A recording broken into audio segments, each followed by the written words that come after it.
Got it. Well, good morning, everybody. Good afternoon, good evening, wherever you are. I hope you're having a beautiful day. And welcome back to our beautiful. I always want to say focus on Australia because our healing after SRA is with our Australians anyway. So I have with me again today the beautiful Gabbi, Rachel, who's definitely no stranger to our channel as well, and then Doug, who's also been on Aquarius Rising Africa a couple of weeks back when we were talking about his experiences in the system and coming through. I always say from horror to healing because I can't imagine that. I think horror really is such a word that explains what you guys have been through, and to come through that into the healing and to share that knowledge is just so beautiful. So I'm looking forward to chatting with you Aussies again. I like you guys, you see. I like being surrounded by you. Um, and yeah, what's happening firstly in Oz at the moment? I'm hearing that you guys are getting load shedding too. I'm sorry. I can't help but think, okay, I'm not alone anymore. And Germany, I'm hearing, is getting power outages now as well. But I've been saying that the world is going to be looking at this. I mean, everywhere. You guys are going to be getting it everywhere because I think this is part of their food shortages campaign as well. Yeah, Fear, poverty consciousness, less than, yeah, not enough, that whole mindset that they know so well. They know that when people go into fear, they create fear and therefore attract fear, right? Yeah. So it really is such a subtle game of mind control. But anyway, I'd love to hear from you guys. So over to you. No more babbling from me for the moment. yeah. Well, it's all manufactured, Shanty. We've got the richest coal in the world, and they're not letting us build coal-fired power stations. We've got to be environmental, but we've also got to have electricity. So yeah, it's all manufactured. It Yeah, really is. And I think, they are completely aware of how powerful humanity is in terms of creating our collective consciousness. So, this is a really good example of like the programming just being pulled apart and kind of dismantled publicly as people wake up. Like them in Australia, we've had all this crap about lettuces costing, what is it, $8 or $12. And I'm like, I would never buy a lettuce from a supermarket, start as I grow it, or buy a bag of lettuce if I really had to. But, it's just ridiculous. It's just, like you said, putting that fear out there, the lack, they've got control over those things. And it goes out and that's all everyone's talking about is the price of petrol or the price of a lettuce, rather than the much more important topics that we could be discussing at this time. it's And that's what so they have. it's so yeah, it's so cleverly constructed, and they know exactly how to do it. This is the whole mind construct thing. I think after the keynote, I think all that mind control stuff, which is the severe conscious control. They've now moved into the mind construct, which is the general public, and reconstructing literally the way we think about things. We've now moved completely, as you say, into lack. And the people are focusing on lack, and the more we focus on lack, the more we're going to create the lack. And they know that. They know that. So we've got to Harnessing our change. free will, Yeah. Yeah. which is very clever. It's very clever. And that's part of that whole satanic system. If they have to convince us that we, with our free will follow the dictates that they're giving us. But I don't know how much longer people are going to put up with it. It seems to be there's an awful lot of uprising going on at the moment. Hmm. I Over the love last it. couple of years, it seems to be one country at a time, whereas at the moment it seems to be multiple. Well, it is multiple countries all at once, and we're seeing some crazy stuff in Sri Lanka. Um, Everybody seems to be very much in solidarity, and it's probably the best thing they could do is try and force us into this austerity situation, because those that haven't quite cottoned on to the COVID con will do so. They'll start to really mistrust what the government's doing now, because they're trying to Yeah. take the food and the power and all these poor European countries. I mean, for heaven's sake, and if you're in a country that's very cold, you've got to have heating. Do you see, this is what they're doing. This is part of it, and it's going into winter now in Europe as well. So now suddenly the power cuts in Europe are starting. Yeah. So, and also we've had the worst power cuts here. I mean, we've been having load shedding for 10 years now, minimum. Wow.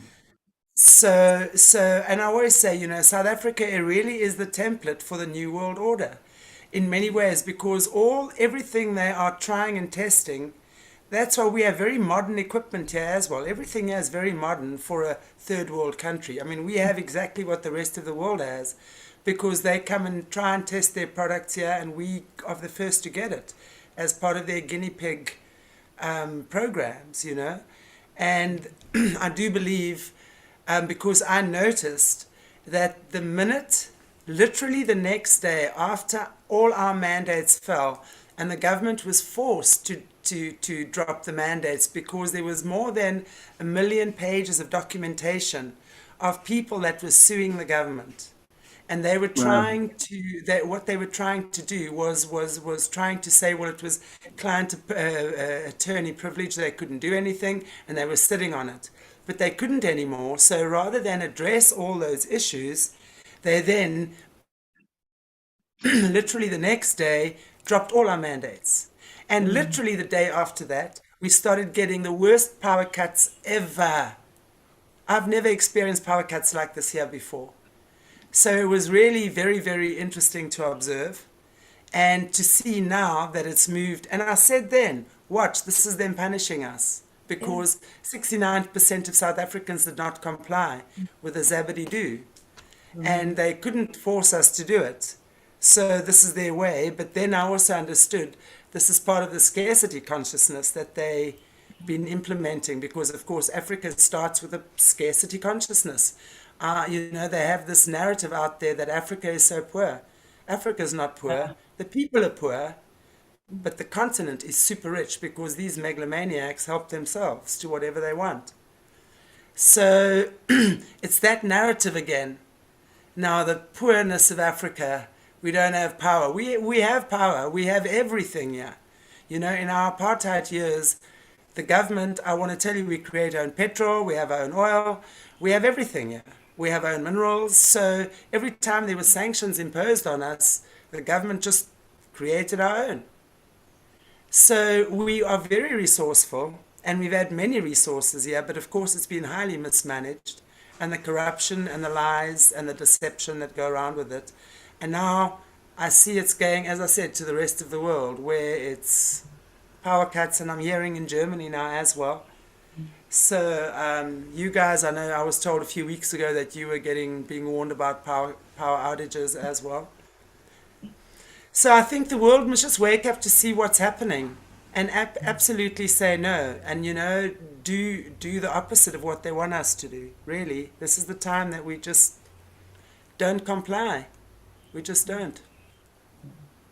Yeah, and I think more people aren't complying. I know here the amount of people that got the first jab, well, less of them got the second, and then even less the third, even less the fourth, and now they're pushing the fifth. I mean, yeah, a lot of people, have said enough, Yeah. I must say a lot of South Africans as well, after the first or second thingy, they just like, no, I'm not doing no, thanks. I'm like, cool, go detox. Yeah, it's So impressive. yeah, You've had such a high number refuse it. That's really impressive. They say well, here we're really high compliance, but I don't think so. I don't believe it. no. but I think also, this is where the blessing of our history comes in, because we must remember that the African people, they've been already in the 80s putting the AIDS into the smallpox thing. I don't want to say the word. So our African people have woken up to that many years ago, and the majority of them won't comply. There are those that have bought into it, absolutely. I'm not going to say none of them do, absolutely. But at the same time, there's the majority that won't, and especially when it comes to the passes, having to now carry a thing to say you can go to the movies or you can go here. I mean, our apartheid history is that the African people had to carry passes. And if you think, and the majority of people that have complied with this here are white people. So now again, you're going to have that the majority of white people can go to all these places, and you're going to have blood. There's bloodshed. They never will do that. So they obviously had to take a quick gamble, I think, with how they were going to deal with this. And they knew that they couldn't go in the other direction. So, I mean, I stand, for the first time, I think we stand unified as black and white in this country, because we're all going through the same thing. What the world is going through now is what the African people went through with apartheid. Really. So they're used to it. It's like nothing for them. It's like, up yours, Jack. I'm not complying. Come, we'll show you, So that's the blessing for me in disguise of being here in Africa. So I also think we're going to turn things around here. Definitely. Yeah. So do you feel safe there? Yes, I actually feel extremely safe, but I know a lot of other people don't. But I have a different way I look at things. And it's not that I've been never had any crime happen. I've had lots of crime. I've lost a loved one to a crime in a murder as well, my partner. But, and people I know, they try to do their shenanigans here the other day, in October last year. But I understand there's violence in this country. There's a lot of it. Our crime rate is extremely high. But I feel safe. Yeah. Yeah, that's good. Yeah. And it's good that people are resilient there, or growing in resilience. I think that's sometimes when we go through hard times, that's what we develop is that strength of character to get through other things. Absolutely. There's not a shadow of doubt. I always say, us South Africans, we're a feisty bunch. We kind of, we're made up of all our European ancestors. So we're the combination, I think a bit like you Aussies as well. We're the combination of all these DNAs and different cultures and, so we like a breed of our own. And, and I mean, I think it must be the same with Australians, because you're not protected. We've never been, even as white South Africans, we've never been protected by the government in the sense that the law protects us and not others. Although, of course, a lot of white South Africans got away with breaking the law. But it's not like we got free schooling or education or anything. Everything we had, we still had to work for. As a single mother, we get absolutely no compensation from the government. If you've got kids and you've got hungry children, there's no compensation. I don't know if you guys have it, but in Europe they do. You get paid per child type thing. So there's nothing like that. You stand on your own feet, and whether you're white, black, green, or pink, if you can't afford to pay your rent, you're out. Wow. So it's very much we're a feisty, resilient bunch. Well, it forces you to take responsibility. Yeah, very much so. Very, very much so. That's for sure. I mean, for me, there's nothing I feel that I can't achieve as a woman on my own. Really, I live my life. I travel on my own. I always have, mostly. I go to different places. I work in different places. 99% of the time, I'm on my own. So I don't feel restricted because of I'm a woman or a South African or whatever. I just do what I do because I need to do it. So I do understand that a lot of other people, and I also choose to do it. That's the main thing. I think there's that choice. I understand there's always a choice. Always, in everything. There's that spiritual choice, which determines the path we take and ultimately the outcome, I think. Yeah. Well done. Well done to everyone. I mean, I look at what you guys have experienced. I mean, I say, wow, well done to that. It's amazing. And I think it's so good to see. Sorry?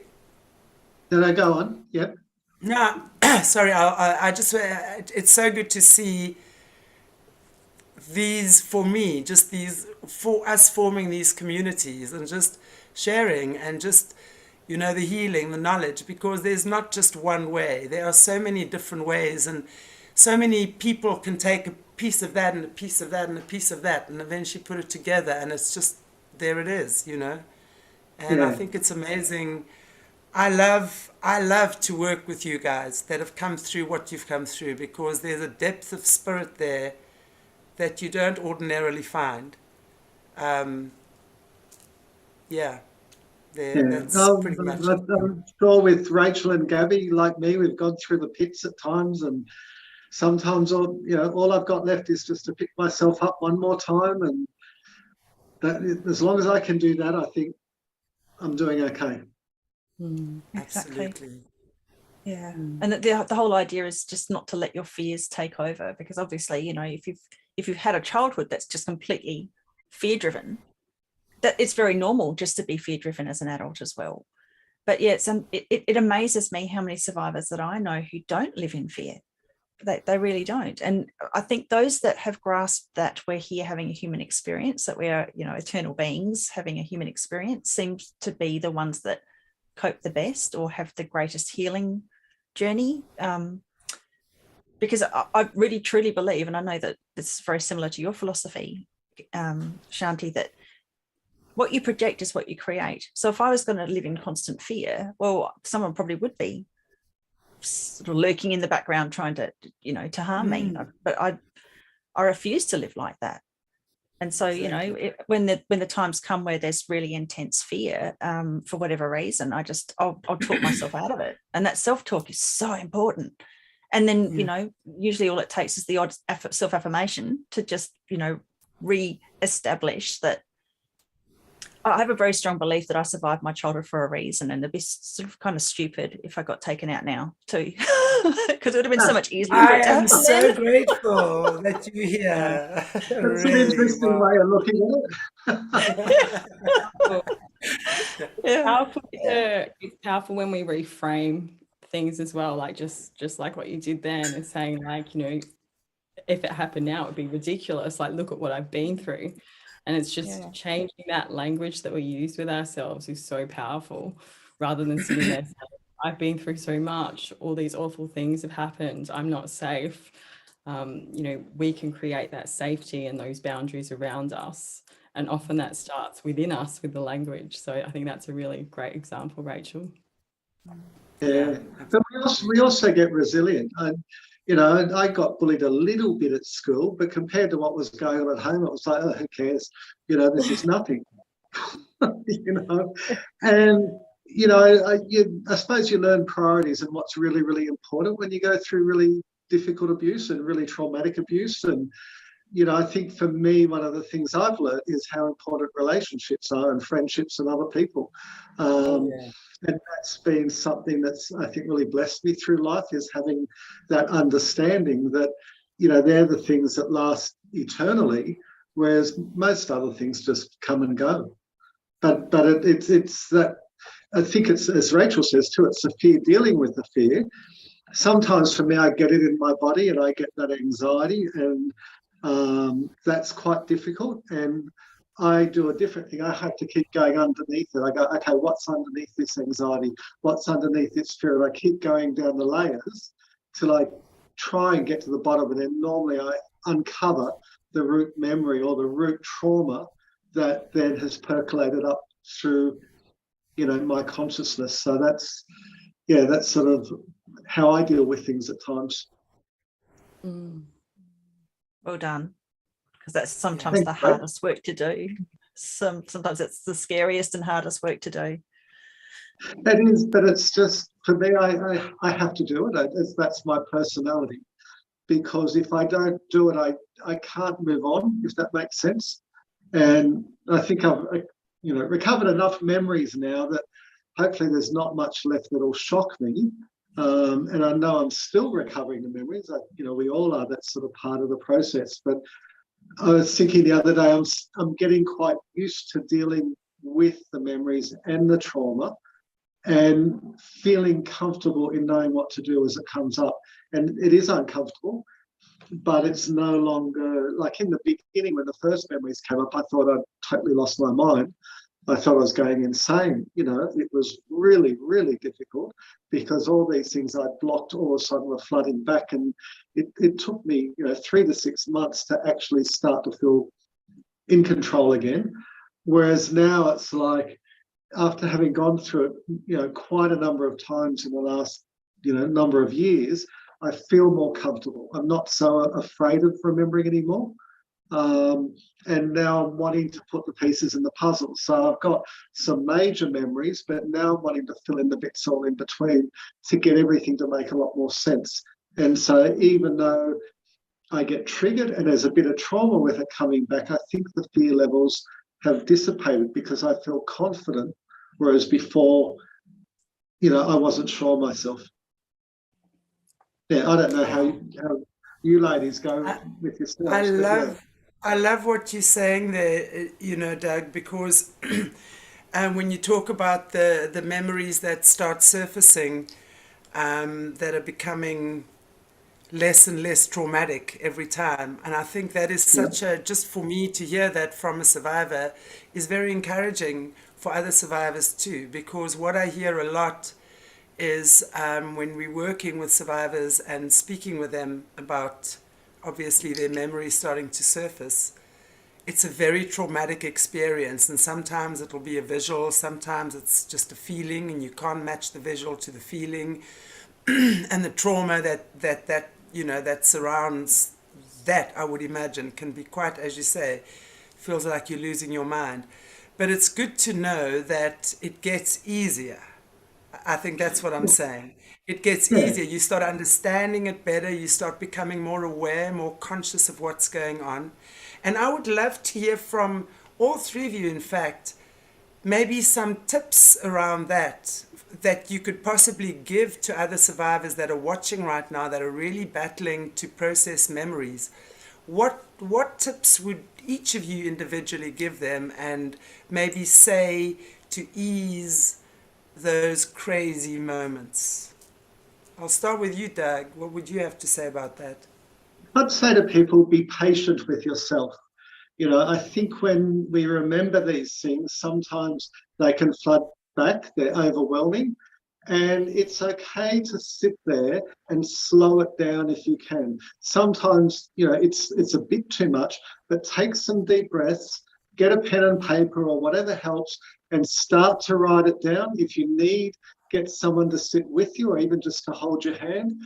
But see if you can slow it down. There's a thing called titration, which is all about putting accelerators and brakes into what you're remembering.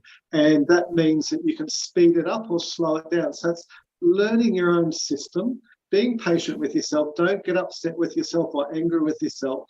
Accept that you know what the right speed is to remember things. And for me, a lot of times, well, a number of times, I'd start to get frustrated with myself because either the memories were coming too quick or they were coming too slow.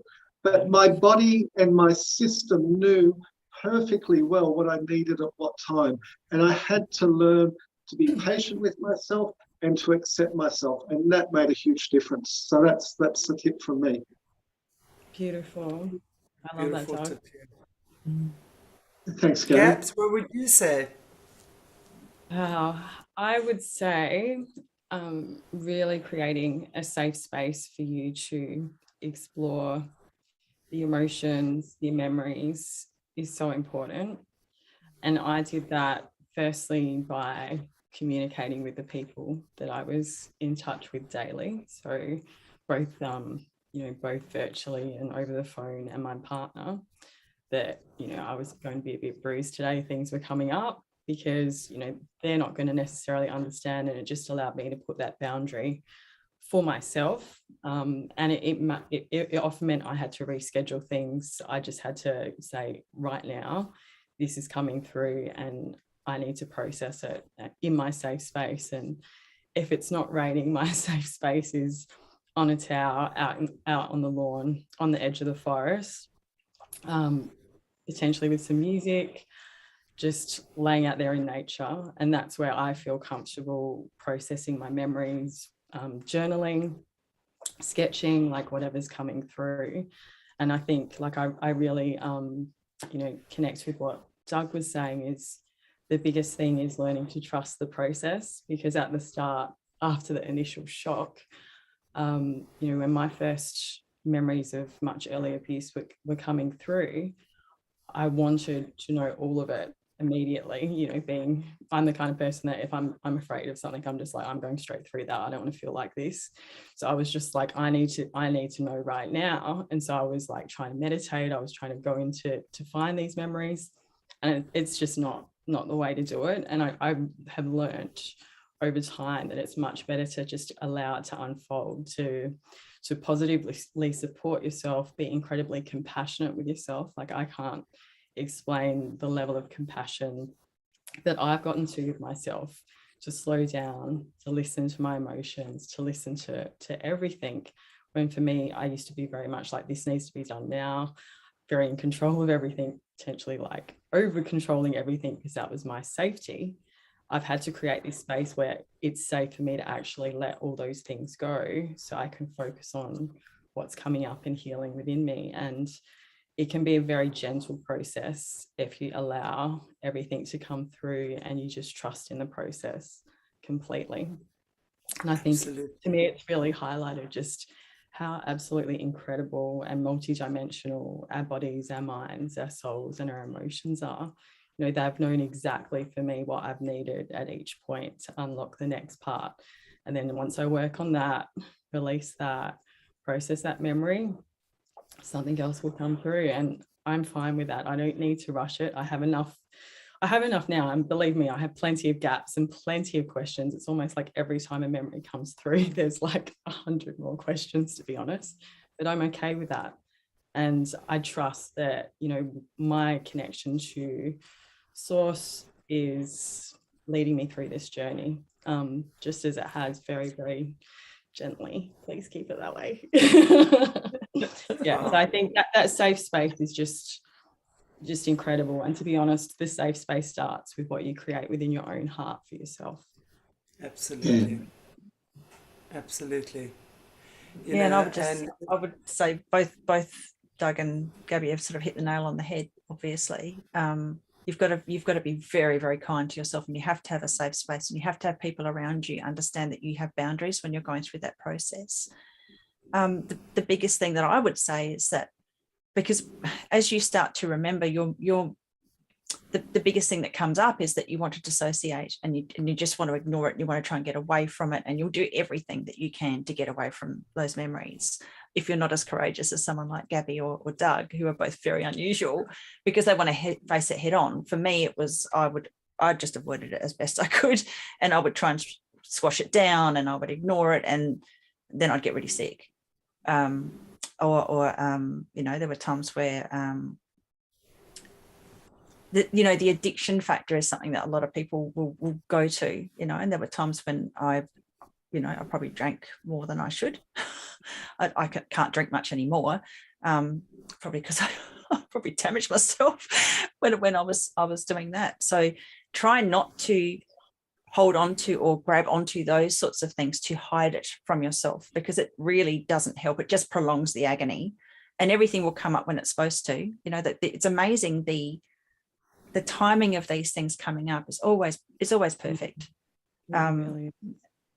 Yeah, and there are benefits to going through the work. There really is. You get an understanding of yourself that probably other people never really come to, because they're not forced to look into those really deeper factors. I mean, I wouldn't have the spiritual beliefs that I have if I hadn't had the experiences I had as a child. So it gives you, it's almost like a superhuman strength in a way. You know, you still get upset by things, but not in the same way. Not petty things anyway. Definitely. I think that's effective, doesn't it? Yeah. yeah. And what I'm hearing all of you say is to be patient with yourself, to be gentle with yourself, to create a safe environment for yourself in which you can heal emotionally, spiritually, mentally, and physically. And it begins with yourself. You know, in the Eastern teachings, in the yoga teachings, one of the principles of yoga is Ahimsa, which means non-violence. So a lot of people would maybe automatically put that to being a vegan or not killing animals or hurting things or what have you. Absolutely it is. But that ahimsa, or the non-violence, begins in your own mind. You know, when we start things like I should have, I would have, I could have, why didn't I have, if only I had. Something as subtle as that is planting seeds of violence in your mind by yourself, towards yourself. And we understand how a seed works. You're not going to plant a neem seed, which is a very bitter fruit, and expect to harvest sweet golden mangoes, as one of the Indians told me in India one day. I've never forgotten that. It was the cutest thing, my tuk-tuk driver. And so, you know, we have to start with a kind thoughts towards ourselves, a gentle thought towards ourselves, a loving thought towards ourselves. And, you know, what I'm hearing you guys say as well, and I understand, obviously, the SRA is an extreme form of abuse. Not everyone has had that. We're lucky enough not to have experienced that. Nonetheless, each person has their own trauma and their own issues in their lives to deal with. And what you're experiencing there is my experience too. I have some massive things that just bubble up. That's what this whole dental thing was about for me the past few weeks, and releasing and letting go and sitting with myself and praying and meditating. And I want to add to that as well. There's nothing more powerful than prayer and meditation during these times. It offers you your discernment, where you look within, you become insular, where you're looking, everything lies within you. So you're giving yourself that opportunity to find the answers that are within you without needing to go external. And although, having said that, it is so important to have love, family, friends, support. We're sociable beings, we support each other, and as Ram Dass says, we're just here walking each other home. So just to have that support, but understand that the true healing comes from you yourself, and not the ones around you. They will reflect that to you. And that's the beauty of these journeys, is that as we heal within ourselves, we notice the healing in the ones around us, and we can celebrate that, because that's what creates more growth and more flowers and more blooming and more blossoming. And it definitely begins with the seeds of being kind to yourself. So I think that is excellent advice. And I know, Doug, you had a list of things which is also creating a safe space. So I'd love to hear more about that, for different, just breaking it down into the different segments. Yeah, well, just before we do, I just wanted to pick up on the anger point, because that was part of my journey. I used to get very, very angry with myself in the beginning of my journey, and I would trip myself up. That's what the anger would do. And every time I got angry with myself, I stopped my healing. So I had to learn, and I made the promise to myself that I would respond to myself with love and understanding. And it took a little while, because I kept on going back into the anger. But I made this intention, not an expectation, but an intention, that if something came up inside that upset me, rather than reacting to it, I had to understand why I was feeling that way. And that was life-changing for me, because instead of tripping myself up all the time, all of a sudden life became so much easier, because I could live with myself so much better. Love that. Absolutely. And people are so scared of emotions sometimes. I would say a lot of the time people are so scared of the emotions that they feel. And I believe that's something that we've been programmed with really heavily, because so many emotions we've been taught are unacceptable, unexpressible, unwarranted. There's something wrong with you if you're feeling those emotions. When you courageously have the courage to look into why you are feeling that emotion and stop judging yourself, there is just so much gold there. There's so much understanding and so much liberation. And then you can actually let it go. Like, you don't have to keep carrying it around and going, why am I angry at this person? Or why am I reacting that way? Why is my body going into like weird sensations around this particular person? If we unpack it, the truth in it all is actually all there. And we can release so much from ourselves and gain a better understanding of what's going on around us as well. So yeah, I thought that was amazing.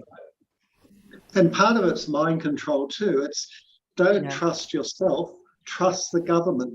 Don't trust yourself, trust the specialists. Don't trust Yeah. yourself, trust the experts. Whereas I think the truth is trust yourself. You know, we know thyself, trust thyself. And I think that's where we get a better guide. Yeah, And I totally have to empowered. add to that, another part of that big mind control for kids is don't trust your mother, trust a teacher. Yeah. Yeah, exactly. Yeah. Mm. So, wow. And it really all comes down to the mother trusting herself, doesn't she? And then the child that will be reflected in the child as well. So, But when wow. you're a ritual abuse survivor and your mother doesn't trust herself, it becomes layered. Exactly. So That's getting what's back been to, happening. yeah, about safety is the one I've been exploring lately is how do I feel safe in my body? Because I've done decades of cognitive therapy, but it wasn't enough. I kept on ending up in hospital and, you know, my heart or joints or different things would start hemorrhaging, and it was all trauma related. Um, and so now I'm working with a somatic therapist and learning how to get the trauma out of my body so I can feel safe in my body. So often I will lie on my bed or on the couch or somewhere like that, and I will ask myself, do I feel safe in my body? And if I don't, or how can I feel more safe? And it's quite profound as I'm working through this. And often it's like what Gabbi and Rachel said, you know, we go back and we look at the trauma or the memories that we have of when we didn't feel safe. And often I have to look at my body and go, look, you're not 5 anymore, or you're not 3. You know, you now have a man's body. You can protect yourself. You're in an environment that is safe. You've got people around you who love you, but the body needs to hear that sometimes. And just lying there saying that, and then even just stroking your body, your hand or whatever, and saying, I feel safe. My hand is safe. You know, my arm is safe. Particularly if we had self-harm issues, you can say, this hand is there to love me, not to hurt me. And so it's starting to put those messages in there. And if the trauma comes up in the body, often I'll sort of shake, you know, I'll jump up and down and shake or wriggle on the bed or whatever, and just try and get that, you know, extra energy that's in there out of the body. And I mean, there's lots and lots of ways. I mean, I'm sure all of you have lots of other ones as to how you feel safe in your body. Yeah. I love what you said about just reminding yourself, Doug, that you are safe. And very early on in me processing memories from my earlier childhood, I was having a conversation with a survivor who has been through a lot of healing, and she was telling me how she would just remind herself that you're not there. You've lived through all this, like you've survived, like you're now here to thrive, and this is actually coming back to you so you can release it. And it really is just that final release from the body, which our cells and our body really store everything that's ever happened to us. And it doesn't matter how much we've mentally learned or talked through things or understood different ways to help ourselves, until we release that last layer, like that last imprint of the physical trauma of what was actually done on our bodies, it's still sitting there. And I've found, obviously creating this safe space, but for me, being out in nature, I love working with animals. I've trained horses all through my life, and they've been amazing healers. And obviously riding horses, there's a lot of up, down, side to side, every kind of motion you can think of. And that's really great for actually moving things along that are in your lymph, because a lot of this toxic gunk, like poison, you could consider it, from what this trauma has done to your body, just gets stuck in the really slow moving areas of your body. You don't have to ride a horse. You could like Doug was saying, with shaking or different sorts of exercise. Like I know some survivors that have like just a little mini trampoline that they bounce up and down on, or there's some actual, like, I don't know what they call it, but they're like box that actually shakes that you can sit on or stand on. And that's really good just for starting to just move all your lymph fluids and basically just get things moving along. And you, like, I know sometimes after I ride, it's just like this huge emotional just outpouring, but it's very pleasant. It's just like a complete, just like breathing out, like you've done something you love, you've moved, and that's a beautiful part and choices that we have with healing now. It doesn't have to be, anything abrasive, and I don't suggest that for survivors. Like, you can do things that you love. You can lay in bed, like what Doug was saying, and just be totally conscious of loving your body more, honoring yourself, honoring your journey, your unique human journey, and understanding that these things that were so horrific at the time, you can now release and find those gifts underneath all those as well. And I've spoken to a number of original people about how they assist their children that when they finally get them back, and often they've been ritually abused or abused in some way within the system, and they actually do a lot of massage on their children when they get them back, which is often like teenager years, Wow. etc. A lot of massage, a lot of talking, a lot of painting. So it's all those like kinesthetic doing things, moving. And I think, definitely for me, like I always massage my body with oil, and it's something that I learned through Ayurveda, is just to massage your body like with oil. You can use that time to tell your body how much you love it, tell your body like you are so strong, like we made it through all this, we got through all this trauma, like thank you for carrying me all this way, and look how strong we are now. Like you can let all of that go. And it's just having that positive talk with yourself, with your body, with your minds, and with your emotions is so powerful, because we live in an inverted society that tells us to do the exact opposite. It's just like, hate yourself, you don't look like her, be like that person, earn more money, go buy this cosmetic cream. And it's just like, bugger that. You can give yourself the biggest gifts through something as simple as just, massaging beautiful oil into your body, having a bath, laying out on the grass. So there's a lot of things that are so accessible, which I think is beautiful too, when we know how to use them. Yeah.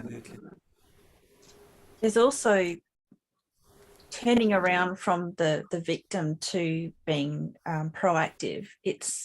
For me, it was strengthening my body.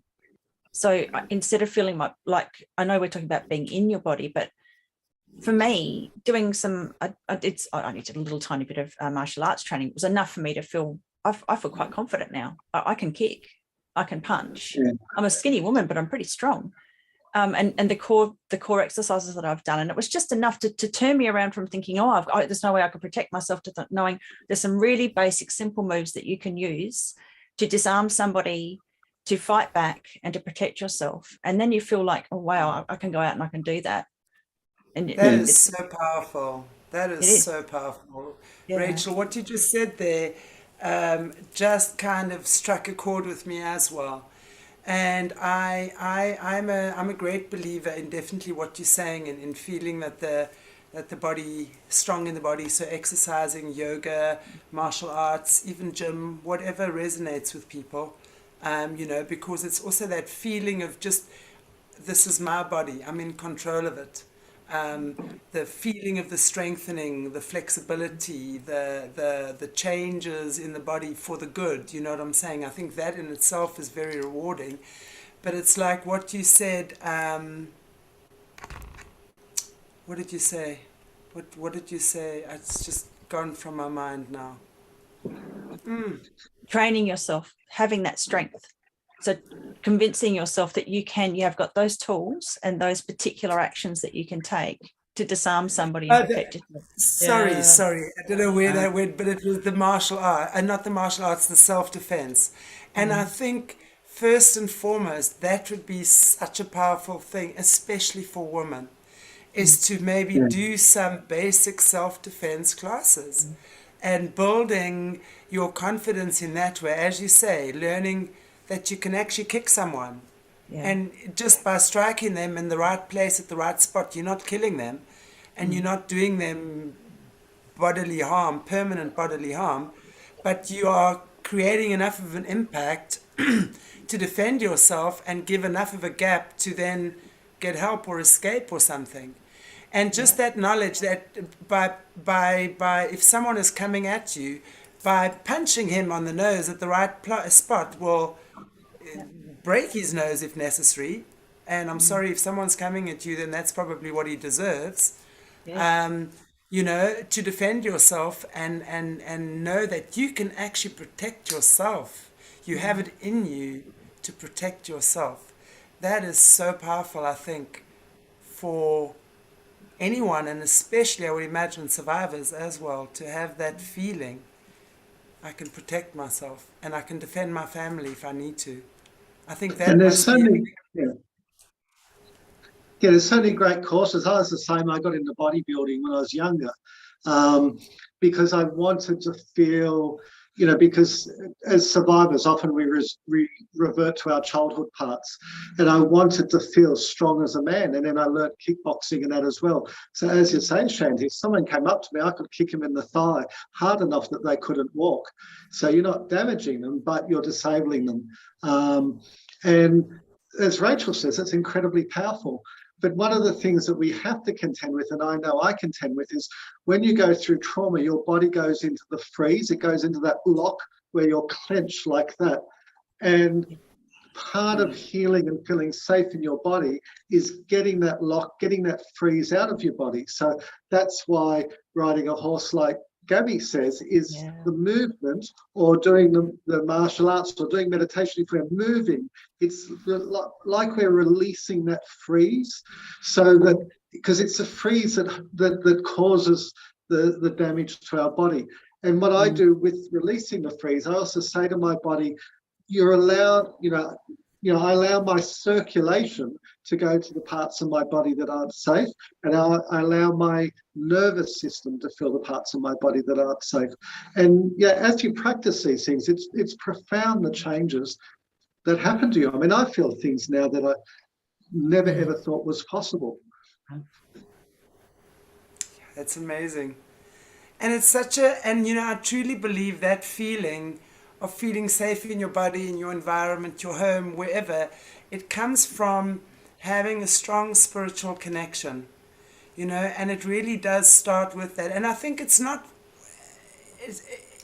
synonymous, it works together, so it's understanding the importance of meditation and prayer, maybe on a spiritual level, where you feel that connection to God, to Source, to your divine creator. And then at the same time, appreciating the strength of your body. So at the same time, doing yoga or going for a walk, or, releasing, jumping on the trampoline, riding a horse, exactly that, where you're actually getting in touch with your body in that way. Because when you're working together with things, it makes such a difference at the end of the day, and then also to start filling your mind with kind thoughts, tenderness, loving, kindness, caring, and fill your actions with more nurturing actions towards yourself. As you say, go for a massage, sit, give yourself a foot rub, appreciate your own hands, your eyes, your ears, your nose, your mouth. Appreciate that you're here and you have a purpose and you've got a reason. If your heart is beating and you're taking a breath, it's really just starting with the little things that I think they don't cost anything. This costs nothing. It costs just a little bit of discipline and a desire. That desire for change, that desire. That's the thing. You want to switch that on. When you have that desire, and then you can act on that, and you decide, that decision, that deciding moment, I choose life. That is a very important moment. And not just to survive, but to thrive. I choose life.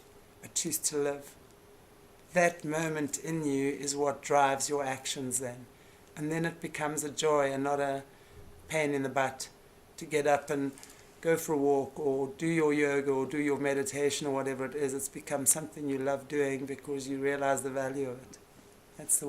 That's why I call it an investment in yourself. That time is truly investing in you. To invest in your health, your well-being, your future, everything. When you're cool, everything is cool. It'll attract to you what you need. It'll be there. There's no stress. So simple and so powerful. Just, I feel like so many healing modalities that we are looking into collectively and talking about tonight they all come back to really finding that place within your heart for yourself, honoring yourself as, your unique journey, and you're actually the most important relationship in your life, that relationship you have with your own soul. And once you have that, you're unbreakable, like you're anchored. All of these other things are beautiful because they're expressions of that self-love for yourself. But that's the key, is to find that within your heart, that compassion for yourself. And we're taught so much the opposite, so it can be so tricky to find. And I know it's taken me decades, and I'm still working at it, but once you've got that, even just a glimmer of that, you can just keep building on it, and you just start connecting to this consciousness within yourself and around yourself. And it really is true, the universe is inside of you. If you can look within your own heart and honor yourself and love yourself, there's nothing you can't do, nothing that can't be healed. That's so true. Absolutely true.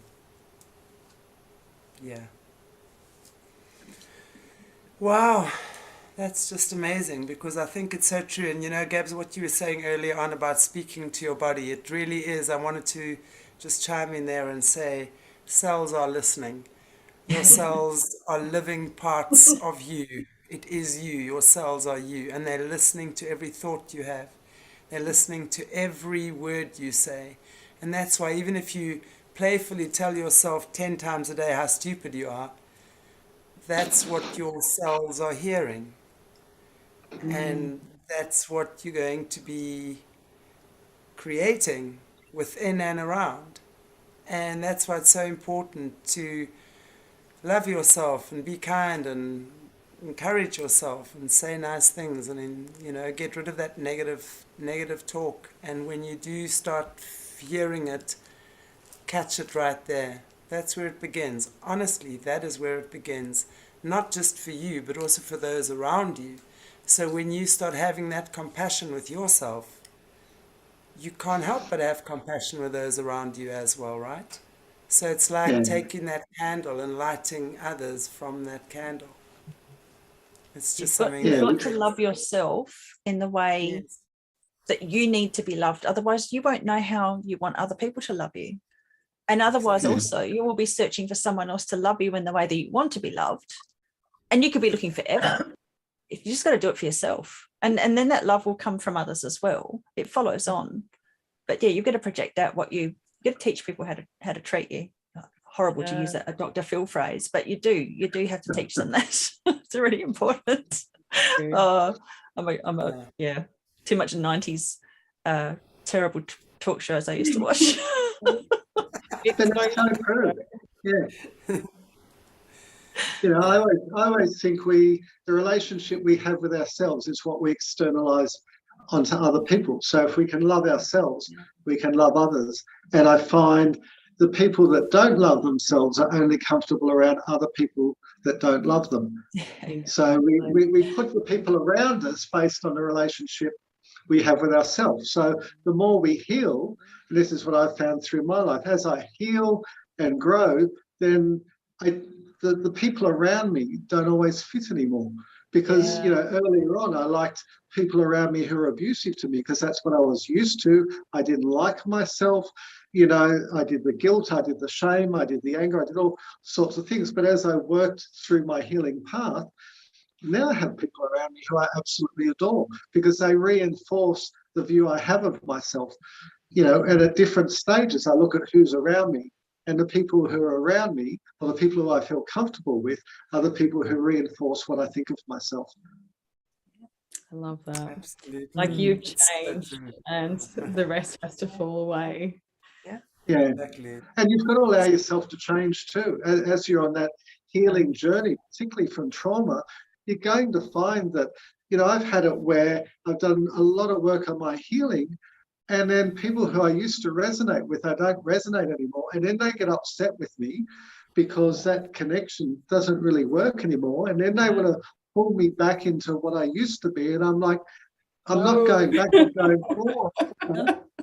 Don't take me back. No, not after all that work.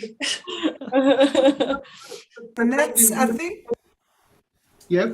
I think what you're saying there, Doug, is so important as well. And I think this is also something that is really important for people to realize is that as you change inwardly, and it's exactly Yeah. what you're saying, you're not the same as what you were last week. So as No. your inner light brightens, so to speak, you're looking at things differently, you're perceiving the world differently. And it's natural then that if people in your past or present are not changing with you, Yeah. you are going to have to leave them behind. And that sometimes feels very awkward for people because they Yeah. fear losing friendships, relationships, whatever. So they therefore often, and I found this, I've been a healer for 20 years, I've found this often. I've often heard women say to me, but if I change, I'm going to lose my marriage, or my husband is not, he's going to be left behind. So they fear moving forward because they Yeah. fear losing what they currently have. And the good news I have to say here is that it's usually so different. When you start fulfilling your heart and your dream, it's like you lighten up, you brighten up, your perspective changes. Suddenly, things have a way of taking care of themselves. Suddenly, your marriage may have a way of working itself out. And suddenly, because you can see things differently, suddenly your partner does too. And wow, it's a miracle. He just woke up this morning and he was different. I'm going, really? Didn't that come from you? But as So you, that's what I'm yeah. saying. It's so beautiful when you see that and and I just want to end off by saying sorry that even if sometimes friendships do end, relationships or even marriages do end, that would mean it's the right thing.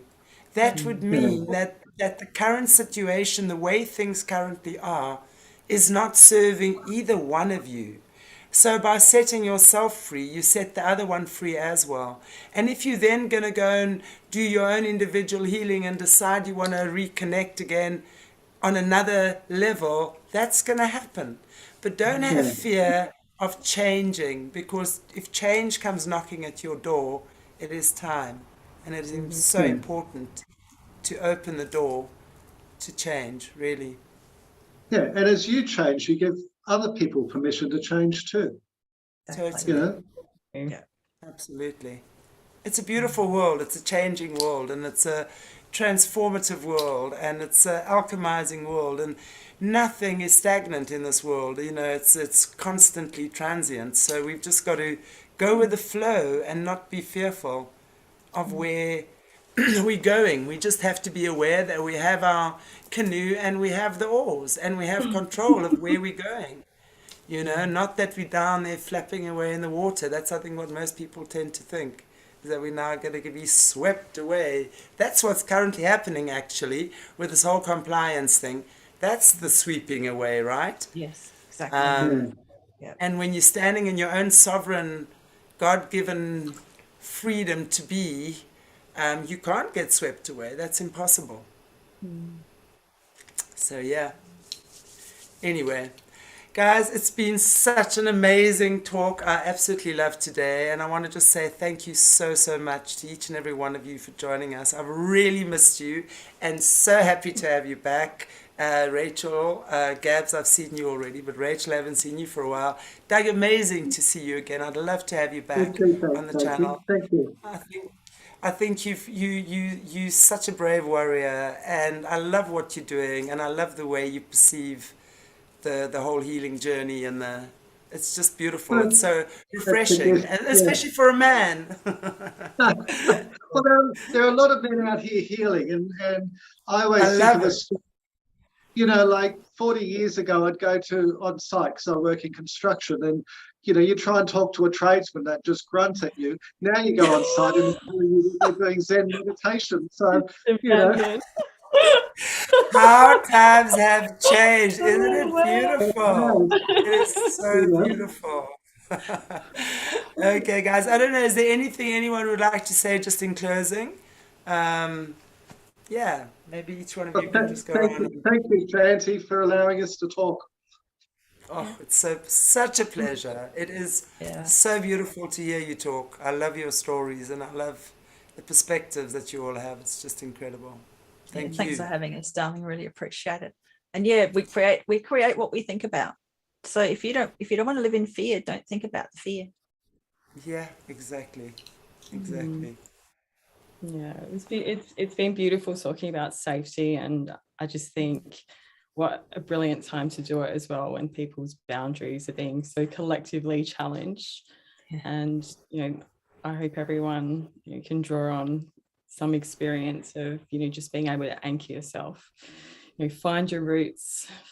You can get through this storm, it will pass. And just being able to reframe the whole situation towards something positive for yourself, and find that self-love and your mission through so much change, I think is so empowering in these times as well. So yeah, as much as it's chaotic, it's definitely bringing out the best in all of us as well. It's always love two it. sides of the coin. Three sides. Three You know sides, that, right? yeah, I love that. Right, left, and then the rim. And when Yeah. you can ride that rim, that's Stay on the cool. rim. Oh, yeah. I got a wheelie, right? You've seen my wheeler. That's what my friend taught me, the skydiver. He said there's not two sides to the coin. He said there's three sides. The third side is the rim. Come, you're buying a wheelie. The single wheelie. And then when I learned how to ride that thing, I knew I got it. It was so cool. It was so fun. Anyway, guys, thank you so much. God bless you all. Thank If you you. haven't already, please give us a like, a share, and a subscribe. Find us on Facebook, BitChute, Twitter, Telegram, Odyssey, all over the show. We're there. We're just all over.